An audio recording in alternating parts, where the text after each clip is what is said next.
بسم اللہ الرحمن الرحیم۔ شروع اللہ کے نام سے جو بڑا مہربان نہایت رحم کرنے والا ہے۔ اس ویڈیو کو دیکھنے والوں کو السلام علیکم۔ اس طرح کے مزید اسلامی معلومات اور واقعات دیکھنے کے لیے ہمارے چینل کو سبسکرائب کر لیں۔ مولانا رومی نے سلطان محمود غزنوی کا ایک عجیب واقعہ لکھا ہے جو بڑا عبرت خیز اور سبق آموز ہے۔ وہ یہ کہ سلطان محمود غزنوی کے زمانے میں چوروں کا کچھ زور ہو گیا تھا اور بادشاہ اس کی وجہ سے پریشان ہو گیا اور چوروں کو پکڑنے کے لیے ایک عجیب تدبیر نکالی۔ انہوں نے شاہی لباس اتار کر چوروں کا سا پھٹا لباس پہن لیا اور شہر میں گشت کرنے لگا۔ ایک جگہ پر دیکھا کہ بہت سے چور اکٹھے بیٹھے ہوئے آپس میں باتیں کر رہے ہیں۔ بادشاہ بھی ان میں بیٹھ گیا۔ چوروں نے پوچھا کہ تم کون ہو؟ بادشاہ نے کہا کہ میں بھی تم جیسا ہوں۔ چوروں نے سمجھا کہ یہ بھی کوئی چور ہے۔ انہوں نے کہا کہ تم اپنا کوئی ہنر بتاؤ۔ اگر تمہارے اندر کوئی ہنر ہوگا تو تم کو اپنے ساتھ شریک کر لیں گے، ورنہ نہیں۔ بادشاہ نے کہا کہ پہلے آپ لوگ اپنا اپنا ہنر بتاؤ، پھر میں اپنا ہنر بتاؤں گا۔ ایک چور نے کہا کہ میں اونچی سی اونچی دیوار باندھ کر مکان میں داخل ہو جاتا ہوں، اگرچہ بادشاہ کا قلعہ ہی کیوں نہ ہو۔ دوسرے نے کہا کہ میری ناک کی یہ خاصیت ہے کہ کسی جگہ کی مٹی سونگھ کر بتا دیتا ہوں کہ یہاں خزانہ ہے یا نہیں۔ تیسرے چور نے کہا کہ میرے بازو میں اتنی طاقت ہے کہ میں گھر میں گھسنے کے لیے اس میں سوراخ کر سکتا ہوں۔ چوتھے چور نے کہا کہ میں ماہر حساب ہوں، PhD کیا ہوا ہوں، کتنا ہی بڑا خزانہ کیوں نہ ہو، چند لمحوں میں حساب لگا کر تقسیم کر دیتا ہوں۔ پانچویں چور نے کہا کہ میرے کانوں میں ایسی خاصیت ہے کہ میں کتے کی آواز سن کر بتا دیتا ہوں کہ کتا کیا کہہ رہا ہے۔ چھٹے چور نے کہا کہ میری آنکھ میں یہ خاصیت ہے کہ جس چیز کو رات میں دیکھ لیتا ہوں، دن میں اس کو پہچان لیتا ہوں۔ اب بادشاہ نے کہا کہ میری داڑھی میں یہ خاصیت ہے کہ جب مجرمین کو پھانسی کے لیے جلاد کے حوالے کیا جاتا ہے تو اس وقت اگر میری داڑھی ہل جاتی ہے تو مجرمین پھانسی کے پھندے سے بچ جاتے ہیں۔ چونکہ وہ بادشاہ تھا، اس نے ایک خاص لطیف انداز سے اپنا ہنر اور کمال بیان کیا۔ سارے چور یہ بات سن کر خوش ہو گئے اور کہنے لگے کہ آپ تو چوروں کے قطب ہیں۔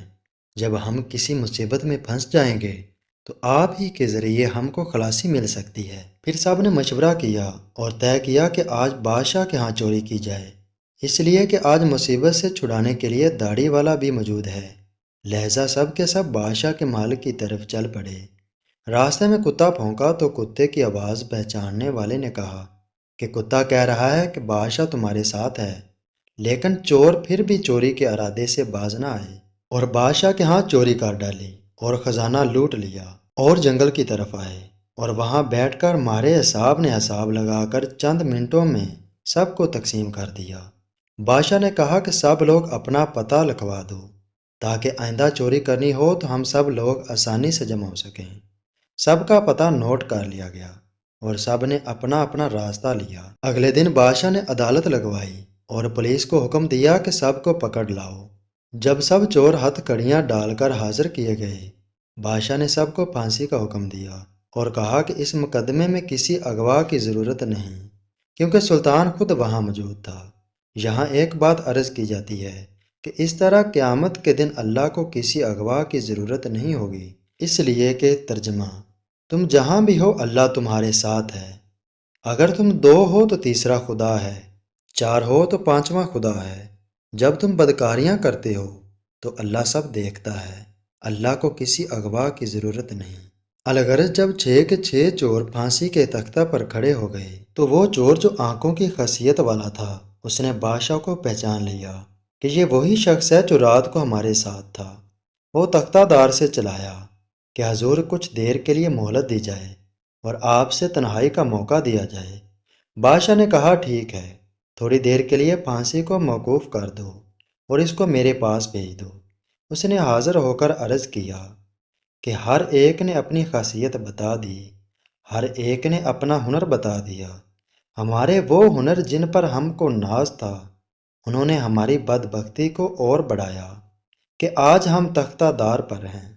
اے بادشاہ، میں نے آپ کو پہچان لیا ہے کہ آپ نے وعدہ فرمایا تھا جب مجرموں کو تختہ دار پر چڑھایا جاتا ہے، اگر اس وقت میری داڑھی ہل جاتی ہے تو مجرمین پھانسی سے نجات پا جاتے ہیں، لہذا آپ اپنا ہنر ظاہر فرمائیں تاکہ ہماری جان خلاصی پائے۔ سلطان محمود نے کہا کہ تمہارے ہنروں نے تو تمہیں مبتلائے قہر کر دیا ہے، لیکن یہ شخص جو سلطان کا عارف ہے، اس کی چشم سلطان شناس کے طفیل میں تم سب کو رہا کیا جاتا ہے۔ اس عجیب و غریب قصہ کو بیان کر کے مولانا روم کہتے ہیں کہ دنیا میں ہر شخص اپنے ہنر پر ناز کر رہا ہے۔ بڑے بڑے اہل ہنر اپنی بد مستیوں میں مست اور خدا سے غافل ہیں، لیکن قیامت کے دن ان کے یہ ہنر کچھ کام نہ آئیں گے، بلکہ یہی دنیا وہی ہنر ان کو مبتلائے قہر کر دیں گے۔ اور اس کے برخلاف جن لوگوں نے اس دنیا کے اندھیرے میں اپنے حقیقی بادشاہ اللہ تعالیٰ کو پہچان لیا اور اس کی مغفرت اپنے دلوں میں پیدا کر لی، قیامت کے دن وہ خود بھی نجات پائیں گے اور ان کی سفارش گنہگاروں کے حق میں قبول کی جائے گی۔ اس حقائق سے معلوم ہوا کہ چشم سلطان شناس ہی کام آتی ہے، باقی ہنر تختہ دار پر لے جائیں گے۔ اس طریقہ پر دنیا کے تمام کاروبار جو اللہ سے غافل ہو کر کیے جاتے ہیں، وہ آخر کار انسان کو تباہی اور بربادی میں ڈال دیتے ہیں۔ لیکن جب کوئی شخص اللہ کی مغفرت کا نور حاصل کر لیتا ہے اور وہ اللہ سے غافل ہونے کی بجائے اللہ کا عاقل بن جاتا ہے، تو وہ شخص خود بھی نجات پاتا ہے اور دوسروں کو بھی نجات دلانے کا ذریعہ بنتا ہے۔ اس لیے سب سے بڑی چیز اللہ کی مغفرت ہے۔